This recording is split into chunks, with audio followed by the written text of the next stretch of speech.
تو آج جو ایک حدیث ہمارے سامنے ہے وہ ہے سنن ابی داؤد کی روایت ہے. اس میں ایک فتنے کے متعلق آپ صلی اللہ علیہ وسلم نے ذکر کیا اور ایک پیشن گوئی فرمائی ہے، اور وہ پیشن گوئی آج صحیح ثابت ہو چکی ہے. یہ ہمارے زمانے کے لیے ہی ہے، اور کس وجہ سے وہ یعنی وہ فتنہ ظاہر ہو رہا ہے، وہ کیوں ظاہر ہو رہا ہے، وہ وجہ بھی آپ صلی اللہ علیہ وسلم نے بتائی ہے. اور ہمارے لیے اس میں سبق بھی ہے کہ اگر ہم اسے ٹھیک کر لیں تو ہم اس فتنے سے محفوظ ہو جائیں گے. تو وہ روایت سنن نبی داؤد کی روایت ہے، حدیث نمبر 4297 ہے. حضرت ثوبان رضی اللہ عنہ فرماتے ہیں کہ قال رسول اللہ صلی اللہ علیہ وسلم یوشک الامم ان تداعى علیکم کما تداعى الاکلة الى قصعتها فقال قائل ومن قلة نحن یومئذ. آپ صلی اللہ علیہ وسلم نے فرمایا کہ وہ زمانہ قریب ہے کہ تمام قومیں، تمام امتیں یعنی اسلام دشمن امتیں سب ایک دوسرے کو اس طرح تم پر ٹوٹ پڑنے کے لیے دعوت دیں جس طرح کھانے والے ایک برتن کی طرف تمام لوگوں کو دعوت دیتے ہیں. یعنی ایک برتن ہے، ایک پلیٹ ہے، اس میں کھانا ہے، تو اسے کھانا کھانے کے لیے لوگ ایک دوسرے کو دعوت دیتے ہیں کہ آپ بھی آئیے، آپ بھی آئیے، اور چاروں طرف سے لوگ بیٹھ جاتے ہیں اور اس پلیٹ پر، اس کھانے پر چاروں طرف سے حملہ کیا جاتا ہے. تو وہ زمانہ قریب ہے کہ جس طرح لوگ ایک دوسرے کو کھانے کی لگن کی طرف یا برتن کی طرف دعوت دیتے ہیں اور چاروں طرف سے بیٹھ کر حملہ کرتے ہیں اس کھانے پر اور کھاتے ہیں، وہ زمانہ قریب ہے کہ لوگ اسی طرح اور تمام امتیں اس امت کو مٹانے کے لیے، اس امت کو ختم کرنے کے لیے، اس امت کو ذلیل اور رسوا کرنے کے لیے، اس امت کو مغلوب کرنے کے لیے ایک دوسرے کو یہ قومیں اور یہ امتیں دعوت دیں گی کہ آئیں اور سب مل کر ہم اسلام پر حملہ کریں اور مسلمانوں پر حملہ کریں. یہ زمانہ قریب ہے. تو صحابہ کرام میں سے کسی نے عرض کیا کہ وَمِن قِلَّةٍ نَحْنُ يَوْمَئِذٍ، کیا اس دن ہماری تعداد اتنی کم ہوگی، اس وجہ سے ایسا ہوگا؟ تو آپ صلی اللہ علیہ وسلم نے فرمایا کہ قال بل انتم یومئذ کثیر، نہیں بلکہ تم اس دن بہت زیادہ ہوگے، بڑی تعداد ہوگی تمہاری. اس حدیث پر غور کیجئے، یہ آج ہی کے زمانے کے متعلق ہے. آج ہماری تعداد کم ہے؟ نہیں، صحابہ کرام کے دور میں تو مسلمانوں کی تعداد کم تھی. آج کیا ہماری تعداد کم ہے؟ ہرگز تعداد کم نہیں ہے. اور کیا آج یہی حال نہیں ہے کہ تمام قومیں اور تمام امتیں اس اسلام پر اور مسلمانوں پر آج ٹوٹ پڑی ہیں؟ پوری دنیا آج اسلام پر حملہ کر رہی ہے، پوری دنیا آج مسلمانوں کو ذلیل اور رسوا کرنے کے پر تلی ہوئی ہے. پوری دنیا میں اسلام اور مسلمانوں کو صرف بدنام کیا جاتا ہے. کبھی انہیں ٹیررسٹ کہہ دیا جاتا ہے، کبھی ایکسٹریمسٹ کہہ دیا جاتا ہے، کبھی کہہ دیا جاتا ہے کہ یہ بیکورڈ ہے، کبھی کچھ کہہ دیا جاتا ہے، کبھی کچھ کہہ دیا جاتا ہے. کبھی داڑھی پر اعتراض ہوتا ہے، کبھی حجاب پر اعتراض ہوتا ہے، کبھی طلاق کے مسئلے پر اعتراض ہوتا ہے، کبھی دیگر مسائل پر اعتراض ہوتا ہے. تو یہ آج کا دور ہے کہ جب پوری دنیا آج اسلام اور مسلمانوں کے خلاف کام کر رہی ہے، اور بالکل اسی طرح پوری دنیا اسلام پر ٹوٹ پڑی ہے جس طرح کھانے والے چاروں طرف سے برتن پر ٹوٹ پڑتے ہیں. تو صحابہ کرام نے عرض کیا کہ کسی نے سوال کیا اللہ کے نبی صلی اللہ علیہ وسلم سے، کیا ہماری تعداد اس دن اتنی کم ہوگی، اس وجہ سے ایسا ہوگا؟ تو آپ صلی اللہ علیہ وسلم نے فرمایا کہ نہیں، تمہاری تعداد بہت زیادہ ہوگی. اور آج ہماری تعداد کتنی زیادہ ہے؟ فاسٹسٹ گروئنگ ریلیجن اگر کوئی ہے تو وہ اسلام ہے. سب سے تیزی سے کے ساتھ جو مذہب پھیل رہا ہے پوری دنیا میں وہ اسلام ہے. ہمارے یہاں تعداد کی کمی نہیں ہے، لیکن آپ صلی اللہ علیہ وسلم نے آگے کیا فرمایا، اس پر غور کیجئے. وَلَكِنَّكُمْ غُثَاءٌ كَغُثَاءِ السَّيْلِ، لیکن تمہاری تعداد تو بہت زیادہ ہوگی لیکن تم سیلاب کے کوڑے کرکٹ کی طرح ہوگے. جب کوئی سیلاب آتا ہے تو ساتھ میں کوڑے کرکٹ کو بھی لیتا آتا ہے، تو اس کوڑے کرکٹ کی کوئی حیثیت اور اہمیت نہیں ہوتی، وہ بے جان چیز ہوتی ہے، بے وزن چیز ہوتی ہے، اس سے کوئی نفع نہیں پہنچ سکتا. تو لہٰذا آپ صلی اللہ علیہ وسلم نے فرمایا کہ تم بھی اسی طرح ہو گئے ہوگے. یعنی تمہاری حیثیت نہ اللہ کے نزدیک کچھ ہوگی، نہ ہی دنیا والوں کے نزدیک تمہاری کوئی حیثیت ہوگی. اور آپ صلی اللہ علیہ وسلم نے فرمایا وَلَيَنزِعَنَّ اللَّهُ مِن صُدُورِ عَدُوِّكُمُ الْمَهَابَةَ مِنْكُمْ، اور اللہ تعالیٰ تمہارے دشمنوں کے دلوں سے تمہارا خوف، تمہارا رعب اور تمہاری ہیبت کو نکال دے گا. یعنی دشمن تم سے ڈریں گے نہیں. اور آج یہی حال ہے، پوری دنیا کو اسلام سے کوئی ڈر تھوڑی ہے. کیونکہ ہمارے پاس کچھ ہے ہی نہیں. جب تک خلافت عثمانیہ کا قیام تھا تو پھر بھی بہرحال ایک ڈر تھا، اگرچہ وہ خلافت عثمانیہ خلافت راشدہ نہیں تھی، وہ خلافت اگرچہ ملوکیت تھی، لیکن اس کے باوجود خلافت کا ایک ڈھانچہ کھڑا تھا، اور اس ڈھانچے سے ہی پوری دنیا کو تکلیف تھی، اور اس ڈھانچے سے ہی پوری دنیا بہرحال ڈرتی تھی. تو سازش کی گئی اور اس کے بعد خلافت عثمانیہ کو ختم کیا گیا. زیادہ دن نہیں ہوئے، ابھی 100 سال بھی نہیں ہوئے تو خلافت عثمانیہ کو ختم کیا گیا. اور خلافت عثمانیہ کے ختم ہونے کے بعد سب سے زیادہ مسلمان پوری دنیا میں ذلیل ہوئے. اتنی ذلت پوری تاریخ میں مسلمانوں کو نہیں ہوئی، اتنا نقصان جتنا خلافت عثمانیہ کے زوال کے بعد ہوا، جو ابھی 100 سال بھی نہیں ہوئے اس کے یعنی سقوط کو، مسلمانوں کو جتنا نقصان ہوا اتنا پہلے پچھلی تاریخ میں نہیں ہوا. تو اس حدیث کو پڑھ کر ایسا معلوم ہوتا ہے کہ گویا شاید اسی صدی کے لیے آپ صلی اللہ علیہ وسلم نے فرمایا. ظاہر سی بات ہے کہ اس وقت آپ صلی اللہ علیہ وسلم اس حدیث کو ارشاد فرما رہے ہیں جب اسلام عروج پر تھا. صحابہ کرام اور مسلمانوں نے اپنے اس دین کے لیے تمام چیزوں کی قربانی دی، جان کی بھی اور مال کی بھی. اب اس حدیث کو پہلے مکمل کرتے ہیں. آپ صلی اللہ علیہ وسلم نے فرمایا کہ تمہارے دشمنوں کے دلوں سے اللہ تعالیٰ تمہارا خوف، روب اور ہیبت کو نکال دے گا. آج یہی صورتحال ہے. اس کے بعد آپ صلی اللہ علیہ وسلم نے فرمایا وَلَا يَغْذِفَنَّ اللَّهُ فِي قُلُوبِكُمُ الْوَهْنَ، اور اللہ تعالیٰ تمہارے دلوں میں وہن ڈال دے گا. فَقَالَ قَائِلْ يَا رَسُولَ اللَّهِ وَمَا الْوَهْنُ، تو پوچھنے والے نے سوال کیا کہ یا رسول اللہ وہن کا مطلب کیا ہے؟ آپ صلی اللہ علیہ وسلم نے فرمایا کہ حب الدنیا وکراہیت الموت، یعنی دنیا کی محبت اور موت کا ڈر. جڑ کی طرف اشارہ کیا، جو اصل وجہ ہے اس کی طرف اشارہ کر دیا. اب آپ دیکھ لیں ہمارے اندر کتنا آج موت کا ڈر ہے اور دنیا کی کتنی محبت ہے.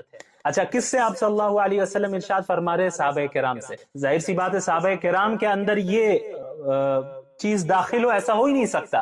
اگر ایسا ہوتا کہ صحابہ کے اندر دنیا کی محبت ہوتی اور موت کا ڈر ہوتا تو اسلام کے لیے اتنی قربانیاں کبھی نہیں دیتے.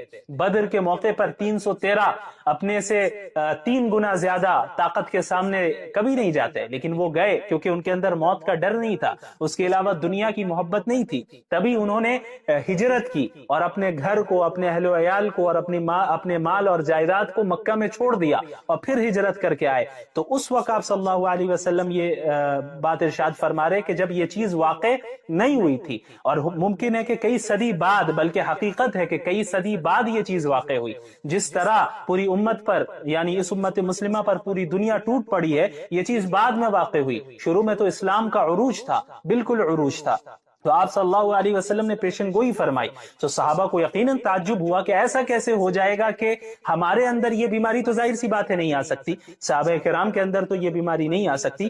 تو انہیں یہ چیز، اس چیز نے سوچ میں ڈالا کہ آخر کیا وجہ ہو سکتی ہے. یعنی یہ تو ان کو یقین تھا کہ آپ صلی اللہ علیہ وسلم جو فرما رہے ہیں یہ تو ہونا ہے، لیکن وہ یہ سوچنے لگے کہ آخر وجہ کیا ہوگی، ایسا کیوں ہوگا؟ کیونکہ اب تک تو اللہ ہماری مدد کر رہا ہے، ہم نے اللہ کے لیے قربانیاں دی ہیں اور ہم اب اخلاص کے ساتھ اللہ کے نبی صلی اللہ علیہ وسلم کے ساتھ جڑے ہوئے ہیں، تو ہمیں فتح تو حاصل ہو رہی ہے. لیکن پوری دنیا مسلمانوں پر ٹوٹ پڑے گی اور آپ صلی اللہ علیہ وسلم فرما رہے ہیں کہ تم سیلاب کے کوڑے کرکٹ کی مانند ہو جاؤ گے، تو اس کی وجہ کیا ہے؟ تو انہوں نے یہی سوچا ہوگا، یہی سوچا جیسا کہ سوال سے ہمیں معلوم ہوتا ہے کہ بھئی باطنی خرابی مسلمانوں کے اندر ہو، یہ تو ہم تصور نہیں کریں گے، لیکن ممکن ہے کہ یہ دنیا دار الاسباب ہے اور اس میں یہاں پہ جس کے پاس زیادہ طاقت ہوتی ہے، زیادہ تعداد ہوتی ہے، تو وہ غالب آ جاتی ہے وہ جماعت عام طور پر عموماً، کیونکہ دار الاسباب ہے. تو ممکن ہے کہ مسلمانوں کی جو یہ صورتحال مستقبل میں ہوگی کہ اسی وجہ سے ہوگی کہ شاید ان کی تعداد کم ہو. اسی لیے آپ صلی اللہ علیہ وسلم سے انہوں نے سوال کیا کہ وَمِن قِلَّةٍ نَحْنُ يَوْمَئِذٍ، کہ ہماری تعداد کم ہونے کی وجہ سے ایسا ہوگا. تو آپ صلی اللہ علیہ وسلم نے فرمایا کہ نہیں، اس کی وجہ ہے وہن، حب الدنیا وکراہیت الموت، کہ دنیا کی محبت اور موت کی کراہت. اور آپ صلی اللہ علیہ وسلم کی یہ پیشن گوئی آج 100% صحیح ثابت ہوئی، اور یہ حدیث آپ صلی اللہ علیہ وسلم کے سچے نبی ہونے کی دلیل ہے کہ آپ نے مستقبل کے متعلق ایسی بات کہی ہے جو آج ہم دیکھ رہے ہیں کہ 100% واقع ہو چکی ہے. اس وقت کے لوگوں نے اس چیز کو انہوں نے نہیں دیکھا, انہوں نے تو عروج کو دیکھا تھا, لیکن آج ہم 15ویں صدی میں دیکھ رہے ہیں کہ ہماری کیا حالت ہے, کہ ہمارے اندر یہ دو بیماری ہے کہ دنیا کی محبت ہے اور موت کا ڈر ہے. ہم حق کو سپورٹ کرنے سے ڈرتے ہیں, حق کے لیے آواز اٹھانے سے ڈرتے ہیں, ظلم کے خلاف, باطل کے خلاف آواز اٹھانے سے ڈرتے ہیں. کیوں ڈرتے ہیں؟ اسی بات کا ڈر ہے کہ اگر ہم حق کی بات کریں گے تو ہمیں جیل بھیج دیا جائے گا, حق کی بات کریں گے تو ہمارے خلاف کیسز چلیں گے, حق کی بات کریں گے تو ہماری تجارت کو, بزنس کو بند کر دیا جائے گا, حق کی بات کریں گے تو ہمارے گھر والوں کو تکلیف پہنچائی جائے گی. تو یہی تو حب الدنیا ہے, دنیا کی محبت تو اسی کو کہتے ہیں. اگر ہم حق کا ساتھ دیں گے تو ہمارے اوپر دہشت گردی کا الزام لگایا جا سکتا ہے, ایکسٹریمزم کا الزام لگایا جا سکتا ہے, بہت کچھ کیا جا سکتا ہے. تو ہمیں موت کا بھی ڈر ہے, ہو سکتا ہے کہ ہمیں جان سے مار دیا جائے. تو یہ دو بیماری ہے. تو یہ جو دو بیماریاں ہمارے اندر ہے, یہی وجہ ہے کہ آج ہم زوال کا شکار ہے, انحطاط کا شکار ہے. آج ہم اس دنیا میں ترقی نہیں کر رہے ہیں. صحابہ کرام کے اندر یہ دو بیماریاں ہرگز نہیں تھی, کوئی بیماری نہیں تھی باطنی بیماری. تبھی انہوں نے کیسر و قسرا کے تخت کو پلٹ دیا. جو دنیا کے جو دو سپر پاورز تھے اس وقت عہد نبوی میں, ان دونوں کو عرب کے لوگوں نے ہرا دیا, اور چند جو تعداد میں مختصر سے اور اسباب میں مختصر سے ایسے لوگوں نے قیصر کو, رومی حکومت کو, رومن امپائر کو ہرا دیا اور وہاں پر اسلام کا جھنڈا لہرایا. تو یہ ایمان کی بدولت ہوا, صرف اسباب سے نہیں ہوتا کچھ, ایمان کی بنیاد پہ ہوتا ہے. اور ان کے اندر موت کا ڈر نہیں تھا. اگر موت کا ڈر ہوتا تو اس طرح نہیں غالب آ پاتے. اسی طرح دنیا کی محبت بھی نہیں تھی. آج یہ تو ایک بہت بڑی چیز ہے کہ ہم حق اور باطل کے لیے کھڑے ہوں, یعنی حق کے لیے کھڑے ہوں اور باطل کے خلاف کھڑے ہوں. یہ تو ایک بہت بڑی چیز ہے. ہمارا جو معاشرہ ہے اپنا, اس میں اگر کوئی منکر کام ہوتا ہے, اس میں اگر کوئی گناہ کا کام ہوتا ہے, تو ہم تو اس کے خلاف بھی نہیں اٹھتے. آپ دیکھ لیں, اچھے سے اچھے دیندار شخص ہیں, اگر انہیں کوئی ایسی شادی کی دعوت دی جائے, ایسی شادی میں بلایا جائے جہاں غیر شرعی رسم و رواج ہے, تو وہ ضرور شریک ہو جاتا ہے. آپ صلی اللہ علیہ وسلم نے مستقبل کے متعلق جو پیشن گوئیاں فرمائی ہیں, ان میں وہ جنگیں بھی شامل ہیں جو مسلمانوں اور مشرکین کے درمیان ہوں گی, اور وہ جنگیں بھی شامل ہیں جو مسلمانوں کے ہی درمیان آپس میں ہی جنگیں پاسٹ میں ہوئی ہیں. تو اسی کے متعلق انہی جنگوں میں سے, جو مسلمانوں کے درمیان جو جنگیں ہوئی ہیں, انہی جنگوں میں سے ایک, اس کے متعلق آپ صلی اللہ علیہ وسلم نے پہلے ہی پیشن گوئی فرما دی. آپ صلی اللہ علیہ وسلم نے فرمایا کہ لا تقوم الساعة حتى تقتتل فئتان عظیمتان تكون بينهما مختلة عظيمة ودعواهما واحدة, کہ قیامت اس وقت تک قائم نہیں ہوگی جب تک کہ دو بڑے گروہ, دو بڑی جماعتیں آپس میں لڑ نہ جائیں, لڑ نہ لیں, اور ان کے درمیان زبردست لڑائی ہوگی, زبردست خون ریزی ہوگی. ودعواهما واحدة, حالانکہ ان کا دعویٰ, دونوں کا دعویٰ ایک ہوگا, یعنی دونوں کا دعویٰ ایک ہوگا, دونوں مسلمان ہوں گے, دونوں اسلام میں شامل ہوں گے, داخل ہوں گے, اور دونوں اللہ کو ماننے والے, رسول اللہ پر ایمان لانے والے ہوں گے, لیکن ان کے درمیان زبردست جنگ ہوگی. اس حدیث سے ثابت ہوتا ہے, یہ حدیث صحیح بخاری کی ہے جو میں نے ابھی آپ کے سامنے رکھی ہے, وہ صحیح بخاری کی روایت ہے, کتاب الفتن کی. حضرت ابو ہریرہ رضی اللہ عنہ روایت کرتے ہیں, اور حدیث نمبر ہے 7121. تو اس طرف اشارہ فرمایا, اور یہ سن 36 ہجری میں آپ صلی اللہ علیہ وسلم کی یہ پیشن گوئی بھی بالکل صحیح ثابت ہوئی, اور اس جنگ کو بھی اللہ کے نبی صلی اللہ علیہ وسلم نے قیامت کی نشانیوں میں سے گنوایا. یہاں پر ایک بات کی میں مزید وضاحت کرنا چاہتا ہوں. صحابہ کرام رضی اللہ عنہم اجمعین کے درمیان جو جنگیں ہوئی ہیں, انہیں ہم مشاجرات صحابہ کہتے ہیں. ان کے درمیان جو اختلافات ہوئے, تو ان کے متعلق اہل السنت والجماعت کا کیا نظریہ ہے, اسے ہمیں سمجھ لینا چاہیے, کیا موقف ہے. یاد رکھیے, ہمارا یہ عقیدہ ہے کہ انبیاء علیہ الصلوۃ والسلام کے بعد انسانوں میں افضل ترین جو جماعت ہے وہ صحابہ کرام کی جماعت ہے, اور اللہ اور اس کے رسول صلی اللہ علیہ وسلم کی اطاعت اور ان کی اتباع کرنے میں تمام انسانوں میں سب سے اعلیٰ, سب سے نیک, سب سے تیزی کرنے والے اتباع کرنے میں صحابہ کرام ہی ہے. خیر میں سبقت لے جانے والے صحابہ کرام ہی ہے, اور انہی کی خدمات کا نتیجہ ہے کہ دین آج ہم تک پہنچا ہے, اور انہی کی قربانیوں کا نتیجہ ہے کہ اللہ تعالیٰ نے اس دین کو غلبہ عطا کیا. تو صحابہ کرام کے درمیان جو کچھ بھی اختلافات ہوئے, جو کچھ بھی جنگیں ہوئی ہیں, ان کے متعلق اہل السنت والجماعت کا یہ متفقہ موقف ہے کہ ہم سکوت اختیار کریں، خاموشی اختیار کریں. یعنی ہم 1400 سال بعد آ کر ہماری اور آپ کی کوئی حیثیت نہیں ہے کہ اس جماعت کی نیتوں پر ہم حملہ کریں. ہم فیصلہ کریں کہ بھئی یہ 100% غلط ہے اور یہ 100% صحیح ہے. ہمیں یہ اختیار نہیں دیا گیا، بلکہ ہمیں اپنے ایمان کی حفاظت کرنی ہے. اور ہم کسی فتنے میں مبتلا ہو جائے، اس سے بچنے کے لیے ہمیں چاہیے کہ صحابہ کرام کے متعلق اپنی زبان کو بند رکھیں. آج ہمارے یہاں ایسے کئی لوگ ہیں جو کھڑے ہو گئے ہیں اور دعویٰ کرتے ہیں اور صحابہ کرام کے خلاف بولتے ہیں، حضرت امیر معاویہ رضی اللہ عنہ کے خلاف بولتے ہیں. اور بعض ایسے بھی ہیں جو حضرت معاویہ رضی اللہ عنہ کے دفاع کرتے کرتے حضرت علی رضی اللہ تعالی عنہ کے متعلق ایسی باتیں بول دیتے ہیں جو ان کے شایع نشان نہیں ہے. تو اسی لیے اہل السنت والجماعت کا سب سے بہترین اور معتدل اور صحیح موقف یہی ہے کہ ہم خاموشی اختیار کریں، کہ ہم لب کشائی نہ کریں، چپ رہیں. کیونکہ یہ جتنے حضرات ہیں یہ مجتہد تھے. حضرت معاویہ رضی اللہ عنہ ان کا بھی ایک مقام ہے، وہ بھی مجتہد تھے. حضرت علی رضی اللہ تعالی عنہ ان کے مقام سے کون واقف نہیں ہے، ان کے فضائل سے کون واقف نہیں ہے، وہ بھی مجتہد ہیں. اور آپ صلی اللہ علیہ وسلم نے فرمایا ہے، یہ صحیح بخاری کی روایت ہے کتاب الاعتصام بالکتاب والسنہ میں، حدیث نمبر ہے 7352، کہ آپ صلی اللہ علیہ وسلم نے فرمایا کہ اذا حکم الحاکم فاجتہد ثم اصاب فله اجران واذا حکم فاجتہد ثم اخطأ فله اجر. کہ جب ایک حاکم اجتہاد کرے اور کوئی فیصلہ کرے اور اس کا فیصلہ صحیح بھی ہو، درست بھی ہو، تو اس کے لیے 2 اجر، 2 ثواب ہیں. اور جب وہ اجتہاد کرے اور فیصلہ کرے، اجتہاد کر کے کوئی فیصلہ کرے لیکن اس کا فیصلہ غلط ہو جائے، تب بھی اس کو 1 اجر ملنا ہے، کیونکہ اس نے اجتہاد کیا. اس کی نیت یہ نہیں تھی کہ وہ کچھ غلط کرے، خراب کرے، بلکہ اس نے جو اجتہاد کیا وہ اپنے اجتہاد میں اپنے اعتبار سے صحیح تھا.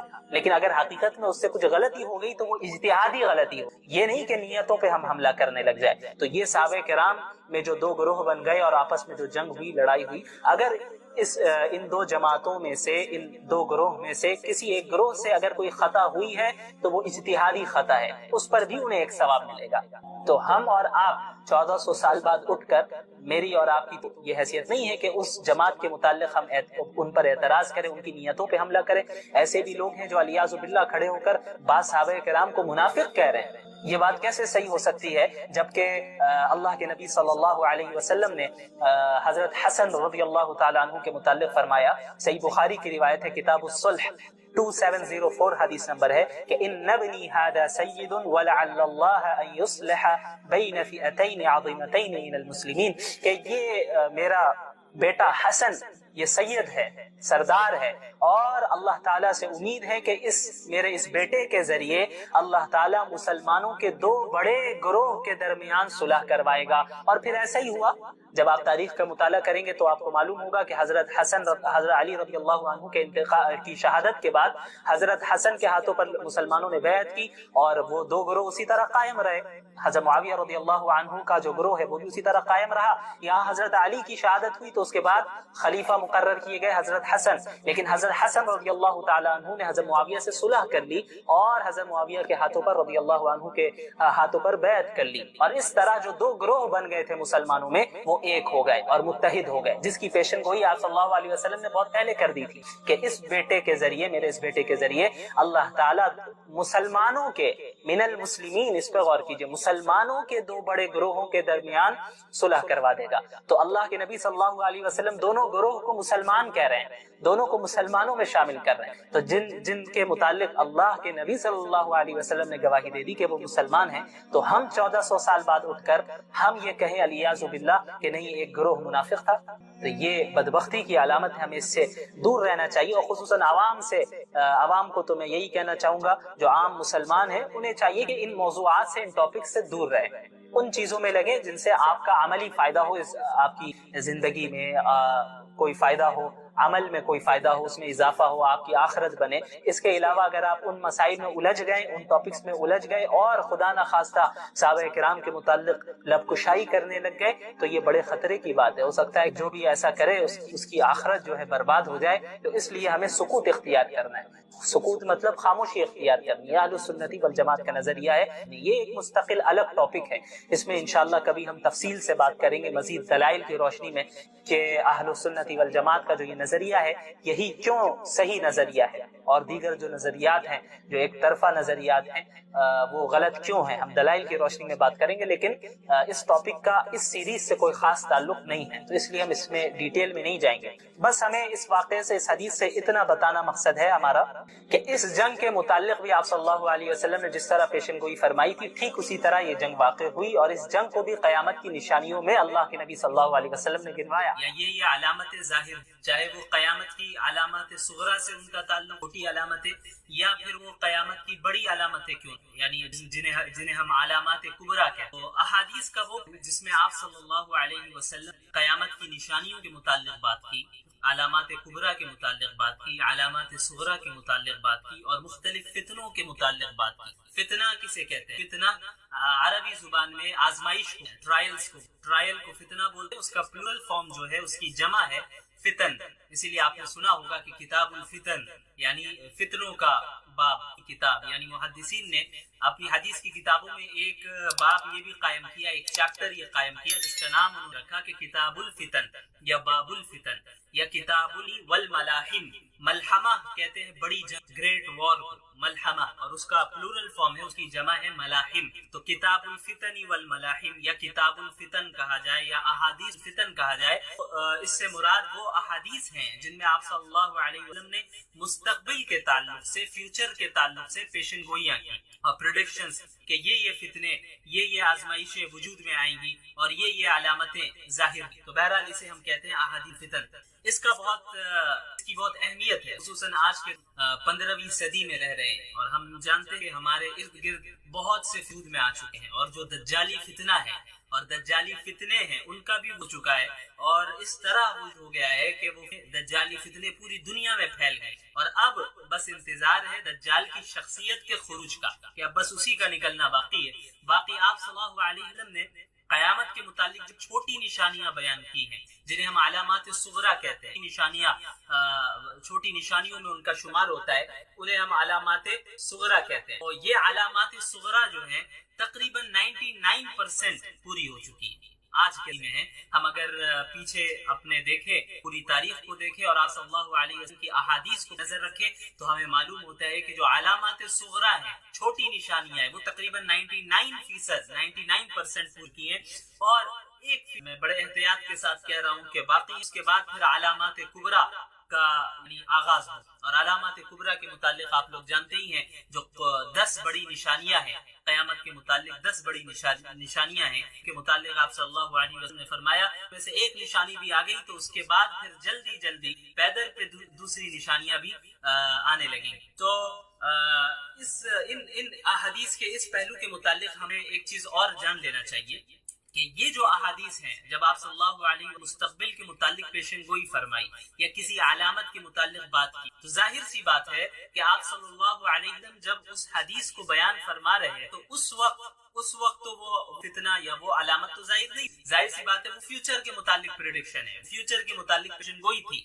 تو بعد میں اس کا وجود آیا، یعنی اس کا وجود بعد میں. تو مثلا اگر اللہ کے نبی صلی اللہ علیہ وسلم کسی ایک نشانی کی طرف اشارہ کیا اور کسی ایک فر کی طرف اشارہ کیا، اور اس اشارہ کرنے کے بعد تقریباً چوتھی یا 5ویں نشانی کا وجود ہوا یا اس فتنے کا وجود، تو ظاہر سی بات ہے اس کے وجود سے پہلے جو زمانہ گزرا ہے اور جو علماء گزرے، انہوں نے اپنے زمانے کے اعتبار سے کے پاس جو قرآن و حدیث کا علم تھا اور جو بصیرت اللہ تعالیٰ نے انہیں عطا کی تھی، اس کے مطابق انہیں تشریح، اس حدیث کی تشریح مطلب ایکسپلینیشن، اس حدیث کی ایکسپلینیشن، اس کی تشریح انہوں نے اپنے علم کے مطابق کی. حالانکہ وہ فتنہ یا وہ نشانی اس وقت تک ظاہر نہیں ہوئی، وہ نشانی ان کے زمانے میں نہیں آئی تھی، تو انہوں نے اپنے اعتبار سے تشریح کر لی. لیکن بعد میں جب اس کا وجود ہو گیا تب 100% ہمیں معلوم چل گیا کہ آپ صلی اللہ علیہ وسلم نے جو یہ بات ارشاد فرمائی تھی اس سے مراد یہی فتنہ ہے، اس سے مراد یہی نشانی ہے جو کہ ظاہری طور پہ ہمارے سامنے نظر آ رہی ہے. تو مثلا ایک آپ صلی اللہ علیہ وسلم نے نشانی بیان کی اور اس کا وجود کب ہو رہا ہے، اس فتنے کا وجود، نشانی کا وجود کب ہو رہا ہے، ظہور کب ہو رہا ہے، 5ویں صدی میں. ابھی 500 سال تک جن علماء نے ایکسپلینیشن اور تشریح کی انہوں نے اپنے اعتبار سے کی. تو ممکن ہے یہ ضروری نہیں ہے کہ 100% ان علماء نے وہی 100% اسی مطابق وہ فتنہ وجود میں آیا ہو. بلکہ وہ تبدیل ہو سکتا ہے، کیونکہ علماء نے اپنے علم کے اعتبار سے اس حدیث کو ایکسپلین کیا، لیکن جب اس فتنے کا وجود ہوا، جب اس نشانی کا ہوا، تبھی اسی وقت ہم سمجھ سکتے ہیں کہ اچھا ایگزیکٹ یہ مطلب تھا، ایگزیکٹ مطلب کیا تھا وہ اسی وقت پتہ چل سکتا ہے۔ اسی طرح ہم آج 15ویں صدی میں ہیں، تو وہ نشانیاں جو 1400 سال میں اب تک ظاہر ہوئی ہیں اور وہ فتنے جو وجود میں آ چکے ہیں کے متعلق کوئی دو رائے نہیں کہ آپ صلی اللہ علیہ وسلم نے پہلے ہی کوئی فرما دی تھی اور وہ چیزیں بالکل ظاہر ہوتی ہیں، ہم دیکھ رہے ہیں ماضی میں ظاہر وہ چیزیں اور آج بھی فتنہ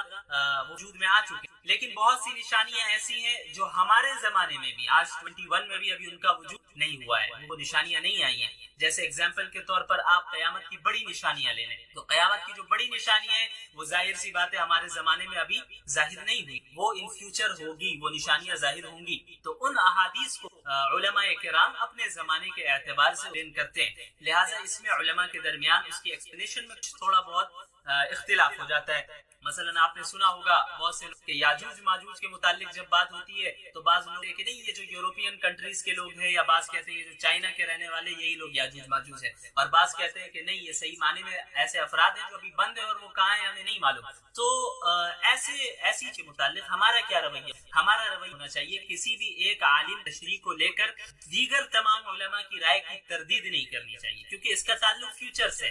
ہاں اس بات کی بھی ہے کہ فلاں عالم جو بات ارشاد فرما رہے ہیں ایسا سچ ہو سکتا ہے، اور فلاں جو کہہ رہے ہیں وہ بھی سچ ہو سکتا ہے، لیکن دونوں میں سے زیادہ صحیح رائے کون سی ہے، یعنی صحیح رائے بھی کون سی ہے، یہ تو اسی وقت ہمیں معلوم چلے گا جب فتنے کا وجود ہو جائے گا، جب وہ نشانی ظاہر ہو جائے گی۔ تو اس سے پہلے کسی ایک رائے پر حتمی فیصلہ کر دینا کہ نہیں فلاں عالم دین نے یاجوج ماجوج کے متعلق جو رائے دی ہے بس وہی صحیح ہے، اس کے متعلق کوئی رائے صحیح نہیں ہے، یہ زیادتی ہوگی، ایسا کرنا مناسب نہیں ہے، کہ اس کا تعلق فیوچر سے، اور فیوچر اللہ کے سوا کوئی نہیں جانتا، اور وحی کا سلسلہ منقطع ہو چکا ہے۔ اللہ تعالیٰ کے متعلق اگر کوئی بات بندوں کو بتاتے تو اللہ کے نبی صلی اللہ علیہ وسلم کے ذریعے بتاتے، لیکن اب نبوت کا سلسلہ بند ہو چکا ہے، تو اب فیوچر کے متعلق کوئی دعویٰ نہیں کر سکتا، اس کا علم صرف اللہ کے پاس ہے۔ تو اب کون سی ایکسپلین کون سی چیز صحیح ہے ان فتنوں کے متعلق جو فتنے ابھی وجود میں نہیں آئے ہیں، جن کا تعلق مستقبل سے ہے، تو وہ تو اسی وقت ہمیں پتہ چلے گا،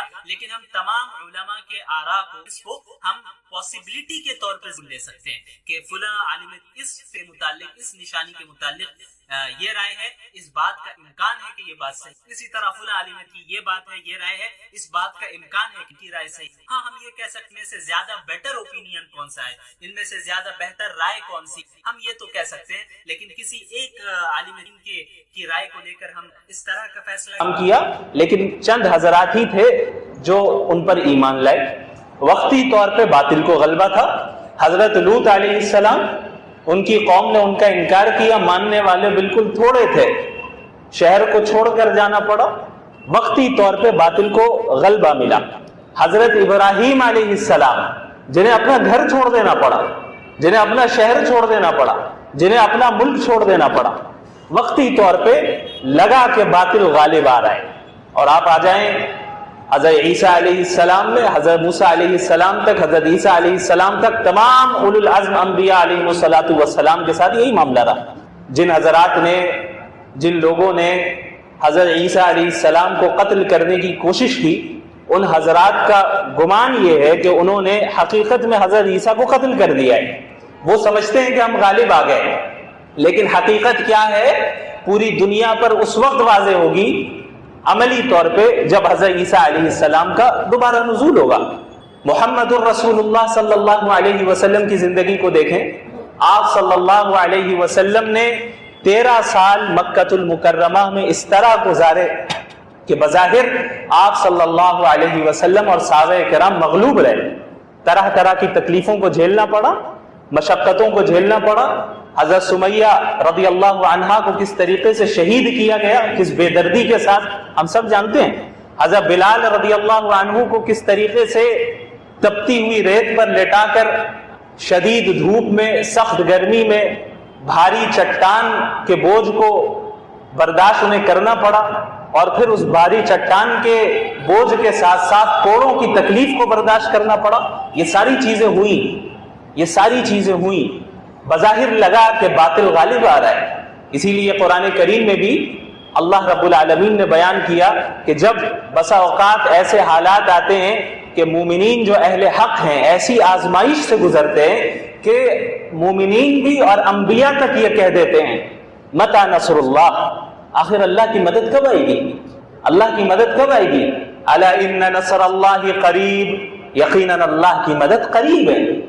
یہ نظام ہے اللہ کا، یہ سنت ہے اللہ کی کہ وقتی طور پہ باطل کو غلبہ ملتا ہے، لیکن آخری انجام جو ہونا ہے وہ تو مومنین کے حق میں ہونا ہے، آخری انجام جو ہونا ہے وہ مومنین کے حق میں ہونا ہے۔ غلبہ فتح و نصرت بالآخر مومنین کو مل رہا ہے۔ والذی ارسل رسولہ بالہدی ودین الحق لیظہرہ علی الدین کلہ، اللہ رب العالمین نے اپنے رسول کو ہدایت کے ساتھ اور دین حق کے ساتھ بھیجا ہی اس لیے ہے تاکہ یہ دین تمام نظاموں پر غالب آ جائے، یہ دین تمام نظاموں پر غالب آ جائے۔ وَلَوْ كَرِهَ الْكَافِرُونَ، اگرچہ کفار ناپسند کرتے ہوں، وَلَوْ كَرِهَ الْمُشْرِكُونَ، اگرچہ شرک کرنے والے ناپسند کرتے رہے، اس دین کو غلبہ اور فتح و نصرت ہر حال میں ملنا ہے، یہ اللہ کا وعدہ ہے۔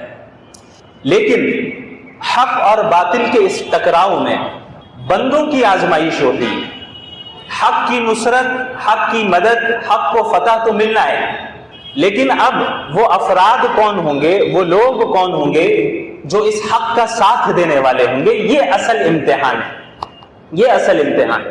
اسی لیے حضرت امام ابن القیم رحمۃ اللہ علیہ نے فرمایا علیک بطریق الحق ولا تستوحش بقلت السالکین، تم پر لازم ہے کہ حق کے راستے کو اختیار کرو اور اس راستے کے خالی ہونے کی وجہ سے یا لوگوں کی قلت کی وجہ سے اس راستے سے وحشت نہ کرو، وحشت میں نہ پڑ جاؤ۔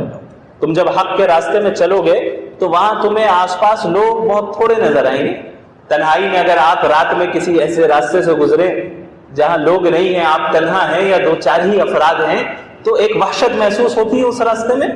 تو یہی معاملہ حق کے راستے کا ہے کہ یہاں آپ کو اس راستے پہ چلنے والوں کی تعداد بہت تھوڑی ملے گی، بہت کم ملے گی۔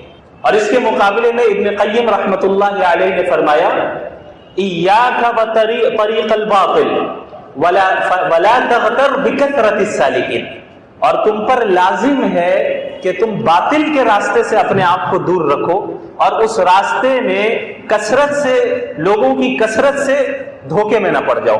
اس راستے میں لوگ کثرت سے پائے جائیں گے، لوگ باطل کی طرف جا رہے ہیں، ایسا کیوں؟ باطل کی طرف لوگ کثرت سے آگے بڑھ رہے ہیں، حق کے راستے میں قلت کے ساتھ، ایسا کیوں ہے؟ اس کا جواب اللہ کے نبی صلی اللہ علیہ وسلم نے دیا۔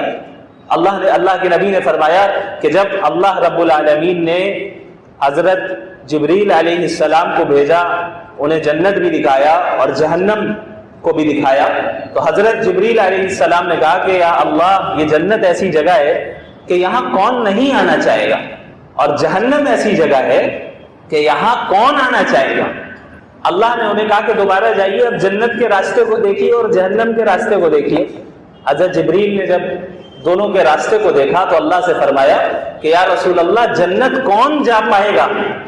اور جب جہنم کے راستے کو دیکھا تو اللہ سے کہا کہ یا اللہ، جہنم سے کون بچ پائے گا؟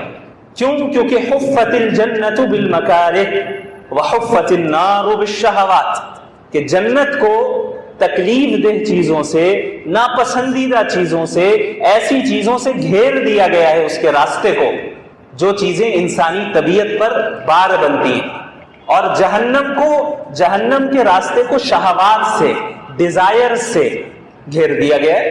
تو جو لوگ ڈیزائرز کی طرف مائل ہوتے ہیں ان کی تعداد فطری طور پہ زیادہ ہوگی، اور جو حضرات اپنے ڈیزائرز کو، اپنی خواہشات کو کنٹرول کر لیں اور اس حق کے راستے میں ہر طرح کی تکلیفوں کو جھیل لیں اللہ کے لیے، جنت حاصل کرنے کے لیے ہر قسم کی تکلیف دہ چیزوں کو وہ برداشت کر لیں، ان کی تعداد کم ہوگی۔ اور یہ چیز ہمیں انبیاء علیہ الصلوۃ والسلام اور ان کے ماننے والوں میں بھرپور نظر آتی ہے۔ اللہ کے نبی صلی اللہ علیہ وسلم نے جو 13 سال تک مکۃ المکرمہ میں صحابہ کرام کی تربیت کی، ایک ٹریننگ سے انہیں گزارا، ان کی بھرپور تربیت ہوئی، ایمان کی تربیت، علمی اعتبار سے تربیت، فکری اعتبار سے تربیت، جسمانی اعتبار سے تربیت۔ مکہ المکرمہ کی زندگی میں ہاتھ اٹھانے کی اجازت نہیں تھی اپنے دشمن پر، باطل سے عملی طور پہ لڑنے کی اجازت نہیں تھی۔ اللہ نے حکم دیا تھا اپنے ہاتھوں کو روکے رکھو، صبر کرو، صبر پر قائم رہو اور ایمان مضبوط کرتے چلو۔ اسی لیے سنن نسائی کی روایت ہے کہ صحابی رسول فرماتے ہیں تعلمنا الایمان ثم تعلمنا القرآن، یا تعلمنا الایمان قبل ان نتعلم القرآن، او کما قال، کہ ہم نے قرآن کریم کے علم سے پہلے ایمان کو سیکھا ہے، پہلے ایمان کو سیکھا پھر قرآن کو سیکھا۔ یعنی 13 سالہ زندگی میں اللہ کے نبی صلی اللہ علیہ وسلم نے ایمانی کیفیت کو مضبوط کرنے کی طرف توجہ دی۔ اب آپ جو واقعات سنتے پڑھتے آئے ہیں کہ صحابہ کرام کس کس طرح کی آزمائشوں سے گزرے، اور ان آزمائشوں سے گزرنے کے باوجود وہ کفریہ کلمات کہنے تک پر راضی نہیں ہوتے تھے۔ حضرت بلال کو مارا جا رہا ہے، گھسیٹا جا رہا ہے، کئی صحابہ ایسے ہیں جن کو گرم کوئلے پر لٹا دیا گیا، یہاں تک کہ جسم کی چربی تک پگھل گئی، صرف یہ کہنے کے لیے بھئی یہ کہو کہ کفریہ کلمات اپنی زبان سے نکالو، ہمارے بتوں کی تعظیم کرو۔ لیکن انہوں نے کیا کہا؟ نہیں کیا۔ آخر کیا چیز تھی وہ ان کے دلوں میں جو اتنی سخت آزمائشوں کو بھی انہوں نے آسانی سے جھیل لیا؟ یہ وہی ایمان تھا، یہ وہی ایمانی کیفیت تھی، اور حق کے راستے پر استقامت کے ساتھ جمنا تھا۔ انہوں نے اپنی منزل کو پہچان لیا تھا، انہوں نے اس زندگی کے کانسیپٹ کو پہچان لیا تھا۔ وہ سمجھ گئے تھے کہ یہ تکلیف وقتی تکلیف ہے، اور یہ جو راحت مشرکین کو مل رہی ہے یہ بھی وقتی راحت ہے۔ اصل فیصلہ اور دائمی راحت اور دائمی آرام تو ان افراد کو ہی ملنا ہے جو حق کے راستے میں ہر طرح کی تکلیف کو جھیلنے کے لیے تیار ہوں۔ صحابہ کرام نے جھیلا، اور پھر اسی ایمانی کیفیت کا نتیجہ تھا کہ اللہ رب العالمین نے غیب سے ان حضرات کی مدد فرمائی۔ بدر کی جنگ کب ہوئی ہے؟ سن 2 ہجری میں۔ جنگ سب سے بڑی جنگ جن میں عملی طور پر ٹکراؤ ہوا، سب سے پہلی جنگ اسلام کی جنگ بدر، یہ کب ہوئی ہے؟ نبوت کے 15 سال کے بعد۔ کیا اللہ چاہتا تو مکہ المکرمہ میں ہی یہ جنگ نہیں کروا سکتا تھا؟ کروا سکتا۔ تعداد کون سے بڑھ گئے تھے؟ خاص بدر میں 313 ہی تھے نا۔ یہ کہا جاتا کہ بھائی مدینے میں آپ 313 تیار کریں، مکے میں تیار کریں 313 اور لڑیں، مقابلہ کریں۔ کیا اس کی اجازت دی گئی؟ نہیں دی گئی۔ کیوں؟ بہت ممکن تھا کہ مکہ المکرمہ میں 313 نہیں 3013 ہو جاتے، لیکن اگر انہیں اس ٹریننگ کے مرحلے سے نہیں گزارا جاتا تو وہ افراد نہیں ہوتے، وہ کوالٹی والے افراد نہیں ہوتے جو کوالٹیز اللہ کو مطلوب ہیں، جو صفات اللہ کو مطلوب ہیں۔ اب جب اس 13 سالہ تربیت سے اللہ کے نبی صلی اللہ علیہ وسلم کی صحبت میں صحابہ کرام گزرے، تب جا کر 313 ایسے تیار ہو گئے جو اپنی 3 گنا زیادہ تعداد پر غالب آ گئے، بغیر زیادہ ہتھیار کے، بغیر زیادہ اسباب کے، تعداد کی قلت کے باوجود یہ غالب آئے۔ یہ حق اور باطل کا معرکہ جو ہے نا، یہ اتنی آسانی سے نہیں جیتا جا سکتا، اور جیتنا بہت مشکل بھی نہیں ہے، اتنا آسان بھی نہیں ہے جتنا ہم سمجھ لیتے ہیں، اور اتنا مشکل بھی نہیں ہے جتنا باطل ہمارے سامنے بنا کر دکھاتا ہے۔ اس معرکے کو جیتنے کا طریقہ بھی قرآن بیان کر رہا ہے۔ المؤمنون والمؤمنات بعضهم اولیاء بعض یأمرون بالمعروف وینہون عن المنکر ویقیمون الصلاة ویؤتون الزکاة ویطیعون اللہ ورسولہ اولئک سیرحمهم اللہ۔ مومنین مرد اور مومنین عورتیں آپس میں رشتہ دار ہیں، آپس میں دوست ہیں، آپس میں رشتہ دار ہیں، دوست ہیں۔ یہ نیکیوں کا حکم دیتے ہیں اور برائیوں سے منکرات سے روکتے ہیں، یہ نماز کو قائم کرتے ہیں، زکوٰۃ ادا کرتے ہیں، اللہ اور اس کے رسول کی مکمل اطاعت کرتے ہیں۔ یہی وہ لوگ ہیں جن پر اللہ کی رحمت ہو۔ اللہ نے اس آیت میں 2 چیزوں کی طرف اشارہ کیا، ایک یہ کہ مومنین اور مومنات آپس میں رشتہ دار ہیں، دوست ہیں، یعنی مومنین پر اللہ رحمت اس وقت کرے گا جب مومن آپس میں بھائی بھائی بن کر رہیں گے، آپس میں مومنین بھائی بھائی بن کر رہیں گے، اتحاد کے ساتھ رہیں گے، فرقہ واریت میں نہیں پڑیں گے، امت میں کہ شیرازے کو منتشر نہیں کریں گے، بلکہ امت کو جوڑنے کی کوشش کریں گے، اولیاء بنیں گے ایک دوسرے کے، سب سے پہلی چیز۔ دوسری چیز، اللہ اور اس کے رسول کی اطاعت کریں۔ یہ دو چیزیں اگر مومنین کے اندر پائی گئی تو اللہ کی نصرت یقینی ہے۔ اسی کو سورۃ الانفال میں اللہ نے دوسرے الفاظ میں بیان کیا، وَأَطِيعُوا اللَّهَ وَرَسُولَهُ وَلَا تَنَازَعُوا فَتَفْشَلُوا وَتَذْهَبَ رِيحُكُمْ وَاصْبِرُوا إِنَّ اللَّهَ مَعَ الصَّابِرِينَ۔ اللہ اور اس کے رسول کی اطاعت کرو اور آپس میں لڑائی نہ کرو، آپس میں جھگڑے نہ کرو، یعنی اطاعت کامل اور مکمل اتحاد۔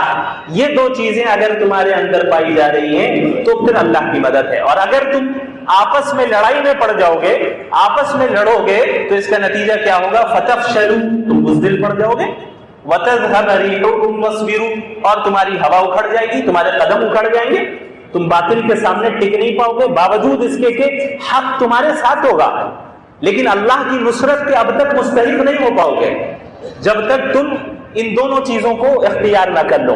متحد ہو گئے، اطاعت نہیں ہے۔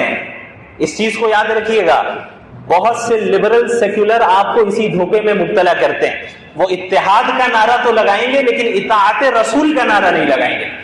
متحد ہو جاؤ۔ NRC کے ٹائم پہ کیا ہوا؟ سارے متحد ہو گئے، اتنے متحد ہو گئے ماشاءاللہ کہ برقع پہن کر میدان میں ٹیکے لگائے جا رہے ہیں، برقع پہن کر میدان میں ہندوؤں کی پوجا میں شریک ہوا جا رہا ہے، اتنے زیادہ متحد ہو گئے۔ تو یہ اگر صرف اتحاد رہے گا، اطاعت رسول نہیں رہے گی، اللہ کی مدد نہیں آئے گی۔ اسی طرح اطاعت رسول ہے، اتحاد نہیں، اللہ کی مدد نہیں آئے گی۔ آپ نمازیں پڑھیے، تہجد پڑھیے، لمبی لمبی داڑھی رکھ لیں، صافے باندھیں، امامے باندھیں، جبے قبے پہن لیں، روزے رکھیں، چلے میں جائیں، سب کچھ کریں، لیکن آپ کے درمیان اتحاد نہیں ہے، آپ ایک دوسرے سے بغض رکھتے ہیں، آپ ایک دوسرے کے خلاف سازشیں کر رہے ہیں، آپ کا دل پاک و صاف نہیں ہے، آپ کے اندر دوسروں کے متعلق بغض ہے، عناد ہے، اور آپ فرقہ وارانہ لڑائیوں میں مبتلا ہیں، اللہ کی مدد نہیں آئی۔ یہ اللہ کی سنت ہے، وَلَا تَنَازَعُوا، جتنے نیک ہو جائیں آپ۔ لیکن جب ان دونوں چیزوں کو ہم جمع کر لیں گے میدان جنگ میں، چاہے وہ میدان جنگ کسی بھی فیلڈ میں ہو، کسی بھی فیلڈ میں وہ جنگ ہو رہی ہو باطل کے ساتھ، علمی اعتبار سے، عسکری اعتبار سے، فکری اعتبار سے، تعلیمی اعتبار سے، معاشی اعتبار سے، کوئی بھی جنگ ہو، اگر آپ نے اطاعت رسول اور اتحاد کو جمع کر لیا تو اللہ کی نصرت کے ہم مستحق ہوں۔ یہی چیز صحابہ کرام کے اندر پائی گئی۔ اللہ کے نبی صلی اللہ علیہ وسلم نے صحابہ کرام کو اسی طرح تیار کیا، ایثار، وَيُؤْثِرُونَ عَلَىٰ أَنفُسِهِمْ وَلَوْ كَانَ بِهِمْ خَصَاصَةٌ، آپس میں ایسا اتحاد، ایسی محبت کہ خود بھوکے ہیں، کھانے کے لیے صرف ایک آدمی کا کھانا ہے، سامنے والا شخص آ گیا کھانا مانگنے کے لیے تو اپنے آپ کو بھوکا رکھ کے اسے کھانا دے دے رہے ہیں۔ یہ ہے ایثار، ایسی محبت، ایسا اتحاد اللہ کے نبی صلی اللہ علیہ وسلم نے انہیں پیدا کیا، اور اللہ کے رسول صلی اللہ علیہ وسلم کی سنت پر یہ قائم رہے، طریقے پر قائم رہے۔ اس کا نتیجہ یہ ہوا کہ یہ چند افراد جو عرب کے بدو کہلائے جاتے تھے رومن امپائر اور پرشین امپائر میں، جو اس وقت کی طاقتور حکومتیں تھیں، جیسے آج امریکہ ہے، USA ہے اور رشیا ہے، چائنا ہے، اسی طریقے سے اس زمانے میں پرشین امپائر تھی اور رومن امپائر تھی۔ یہ لاکھوں کی تعداد میں ان کے پاس فوج ہے، لاکھوں کی تعداد میں ساز و سامان ہے، اور جو ہے اسباب ہیں، ساری چیزیں ہیں، بڑی بڑی سلطنتیں ہیں۔ یہ عرب کے جزیرت العرب کے ان مسلمانوں کو عرب بدو کہہ کر پکارا کرتے تھے، انہیں قبائلی کہا کرتے تھے۔ یہ چند افراد اٹھے اور انہوں نے قیصر و کسریٰ کے تخت کو پلٹ کر رکھ دیا۔ اللہ کے نبی صلی اللہ علیہ وسلم نے یہ پیشن گوئیاں پہلے ہی فرمائی کہ تم روم کو فتح کرو گے، تم فارس سے جنگ کرو گے، فتح یاب ہو گئے، اور پھر میری امت دجال سے بھی جنگ کرے گی اور فتح یاب ہوگی۔ ایسے ایسے موقع پہ آپ صلی اللہ علیہ وسلم نے یہ باتیں ارشاد فرمائی جس وقت اسباب کے تحت مسلمانوں کی فتح و نصرت اور غلبے کی کوئی امید نہیں۔ غزوہ خندق میں کیا ہوا ہم سب جانتے ہیں، جس طریقے سے چاروں طرف سے مسلمانوں کو ہزاروں کی تعداد میں گھیر لیا اور مدینہ المنورہ میں چند سو یا ہزار کی تعداد میں موجود ہیں۔ ایسے موقع پہ اللہ کے نبی صلی اللہ علیہ وسلم فرما رہے ہیں کہ خدا کی قسم شام فتح ہوگا، خدا کی قسم فارس فتح ہوگا۔ قسطنطینیہ کے محلات کی کنجیاں میں اپنی نظروں کے سامنے دیکھ رہا ہوں کہ اس وقت کے پیٹ پر 2 پتھر باندھے ہیں. یہ کون سی چیز تھی؟ یہ وہی ایمان تھا، یہ وہی ایمانی کیفیت تھی جو اللہ کے نبی صلی اللہ علیہ وسلم کے اندر تھی اور ان کی تربیت کے نتیجے میں صحابہ کرام کے دلوں میں منتقل ہوئی. اور یہ نسلاً بعد نسل امت کے علماء، صلحاء، مجددین، مسلمین کے اندر یہ ایمانی کیفیت منتقل ہوتی چلی آئی کہ ہر زمانے میں ہم نے ایسے افراد کو دیکھا ہے. آپ تاریخ اٹھا کر پڑھ لیں، اللہ کے رسول صلی اللہ علیہ وسلم کے زمانے سے لے کے ہمارے زمانے تک ہر صدی میں آپ کو ایسے مجددین و مسلمین ملیں گے جو اسی ایمانی کیفیت کے ساتھ انہوں نے باطل کا مقابلہ کیا اور باطل سے مقابلہ کرتے ہوئے استقامت کے ساتھ حق پر جمے رہے. اور اللہ کا وعدہ ہے ان تنصروا اللہ ینصرکم ویثبت اقدامکم، اگر تم اللہ کی مدد کرو گے اللہ تمہاری مدد کرے گا. اللہ کی مدد کا کیا مطلب؟ اللہ کو کیا ہماری مدد کی ضرورت ہے؟ اللہ کی مدد کا مطلب یہ ہے اللہ کے دین کی مدد کرنا. ینصرکم، اللہ تمہاری مدد کرے گا. اگر تم نے اللہ کے دین کی مدد نہیں کی، تم اپنی خواہشات کے مطابق زندگی گزارتے رہے اور باطل کا ساتھ دیتے رہے تو تمہارا شمار اللہ کے ہاں مسلمانوں کی لسٹ میں نہیں ہوگا. کہیں اور ہو سکتا ہے، کہیں اور ہو سکتا ہے، مسلمانوں کے لسٹ میں تو نہیں ہوگا. مدینۃ المنورہ کے جو منافقین تھے وہ مسلمانوں کی شکل و شباہت اختیار کرتے اور بظاہر یہ دکھاتے کہ ہم جو ہے آپ ہی میں سے ہے، لیکن جب کوئی آزمائش اور مصیبت آ جاتی جو کہ حق کے راستے میں ہر حال میں آنی ہے تو فوراً باطل کا ساتھ دے دیتے. یہی معاملہ آج ہمارے ساتھ ہے. لاکھوں کروڑوں کی تعداد میں مسلمان موجود ہیں، لیکن سچے پکے مومنین میں ہم اور آپ شامل ہیں یا نہیں ہیں، اس کی فکر کرنے کی ضرورت ہے. اس کی فکر کرنے کی ضرورت ہے. باطل کے ساتھ جنگ صرف ہتھیاروں کے ساتھ نہیں ہوتی ہے. باطل کے ساتھ جو آج ہماری جنگ چل رہی ہے وہ مختلف مازوں پر چل رہی ہے. آپ کا پورا معاشرتی سسٹم کرپٹ کیا گیا ہے اور آپ خاموش بیٹھے ہیں.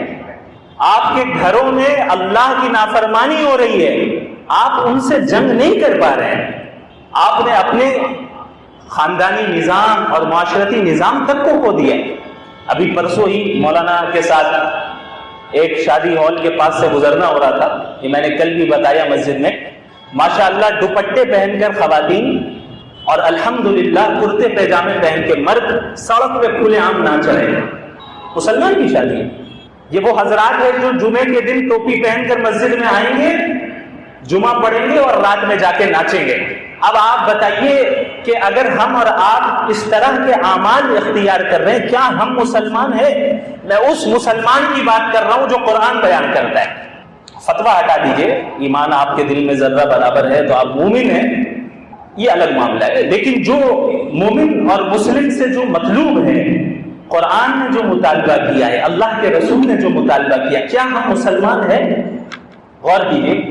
اللہ کے رسول صلی اللہ علیہ وسلم نے فرمایا کہ قیامت کے قریب ایک زمانہ آئے گا، یصبح الرجل مؤمنا ویمسی کافرا ویمسی مؤمنا ویصبح کافرا. صبح مومن ہوگا، شام میں کافر ہوگا، شام میں کافر ہوگا، صبح مومن ہوگا. کفر صرف اعتقادی تو نہیں ہے، عملی بھی تو ہے. کیا ہم عملی طور پہ کفر میں مبتلا نہیں ہو رہے؟ کیا ایک مسلمان جو جمعے کے دن جمعہ پڑھنے آتا ہے اور وہ اپنے مومن ہونے کا اعلان کرتا ہے، وہ جب شادیوں میں ایسے رسومات اختیار کرتا ہے جو خالص غیروں کے رسومات ہیں، جن کے متعلق رسول اللہ کا فتویٰ یہ ہے من تشبہ بقوم فہو منہم، جو جس قوم کی مشابہت اختیار کرے گا وہ انہی میں سے. وہ اس طرح کی شادیاں کر رہے ہیں. کیا عملی طور پہ یہ رسول اللہ کے احکامات اور اللہ کے احکامات کا انکار نہیں ہے؟ عملی طور پہ تو منافقین مدینہ شاید ہم سے بہتر تھے. عملی طور پہ 5 وقت کی نمازیں مسجد نبوی میں آ کے پڑھتے، جہاد و قتال میں بھی صحابہ کے ساتھ نکلتے، سارے اعمال کرتے. بعض صحابی رسول نے فرمایا کہ اگر ہمیں معلوم ہو جائے کہ ایک شخص مسجد میں نہیں آتا ہے تو ہم اسے کھلا منافق سمجھتے تھے. کھلا منافق. یہ صحابہ کرام کا تصور تھا، یہ ان کا عقیدہ تھا، یہ ان کا نظریہ تھا. اس طرح کی ٹریننگ ان کی ہوئی تھی.